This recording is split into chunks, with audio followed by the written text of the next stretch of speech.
Now, the decision on Brian Snitker, what's your timeline, Dimino? Your personal opinion. Week. So by the end of the week, a decision is going to be made by Friday. Yeah, I think so. Close of business, is that still a thing? I don't even COB. know. I don't know when business is closed. 5, 6 o'clock, depends what your business is. Okay. It's just a guess. I'm not telling you I know, but my guess is this week. Because you had Black Monday, and by the way, that's the thing that everybody talks about in sports. A lot of managers lost their jobs yesterday. Well, it's more about football. A lot, relatively speaking. Yeah, that's a football thing. But it happens in baseball as well. And you it's have Monday. to make that immediate decision. So to your point, if he's going to stay or go, this decision has to be made because you got to get all your ducks in a row, and then you make those other decisions as to whether or not to pick up the option on Ozzie Albies, Chris Sale. You have 5 days until after the World Series ends. You also have to line up your interviews. You don't want to be disrespectful. You're not. Now, look, do I know that side deals go on, whether it's free agents? 12 o'clock. That deal was signed at 12:01. That's an amazing contract negotiation. I can't sign you until 12:01, but just don't worry about it. I got it covered. It's a side mouth deal. But that means a negotiation already took place. In baseball, it's not a negotiation. I have to schedule interviews. How many guys do you want to interview? Do you want to interview more?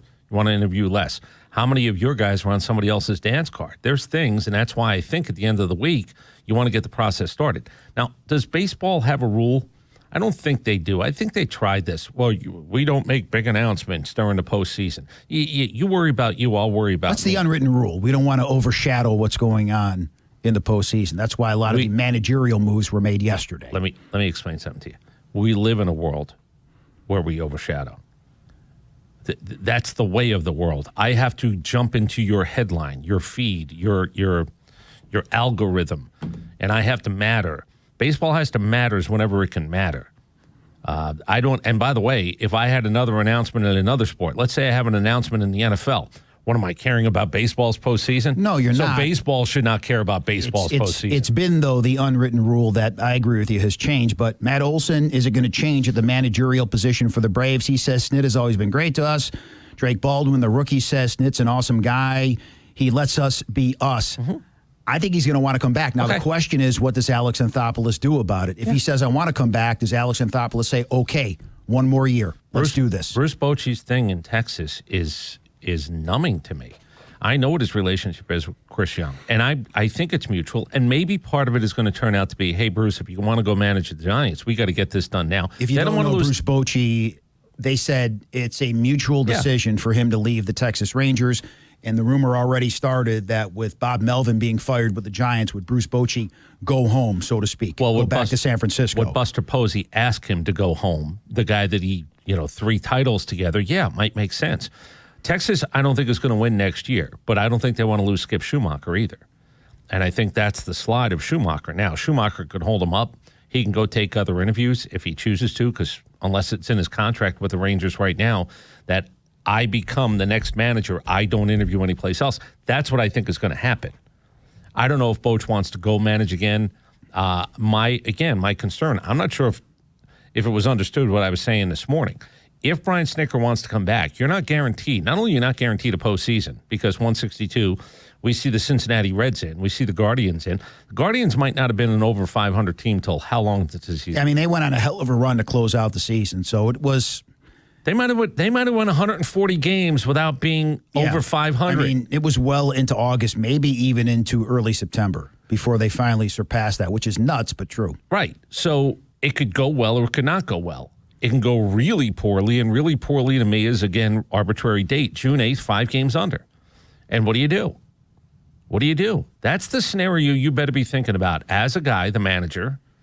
Well, I'm thinking we're just going to go to the postseason next year. Brian Snitker knows that's not the case. If he'd like another opportunity, what happens?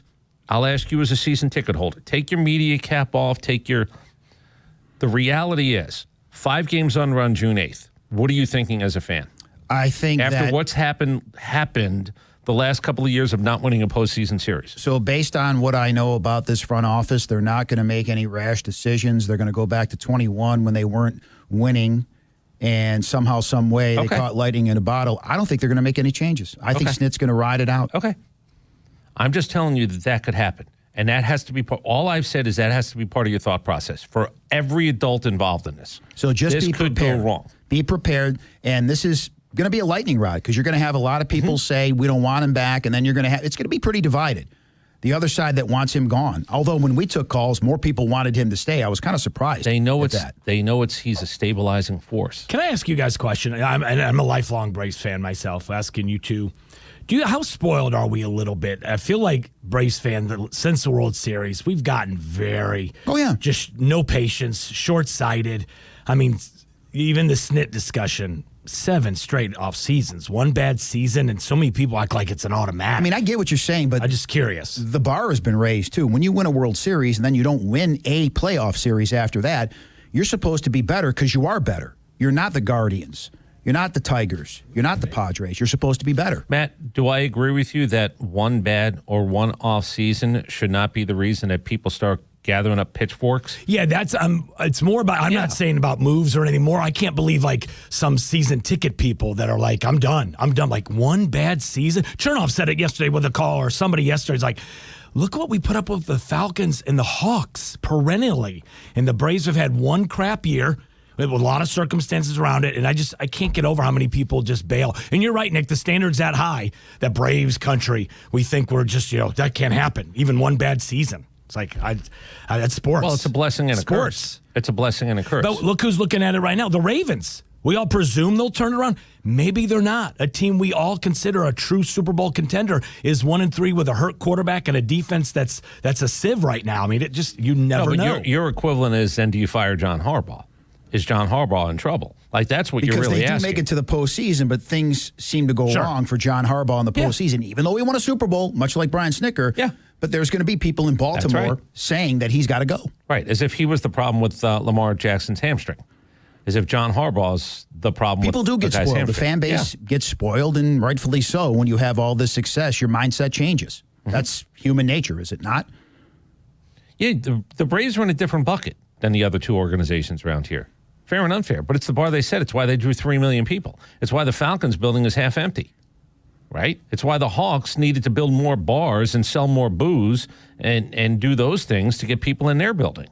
Which it's still just isn't different. Really working out.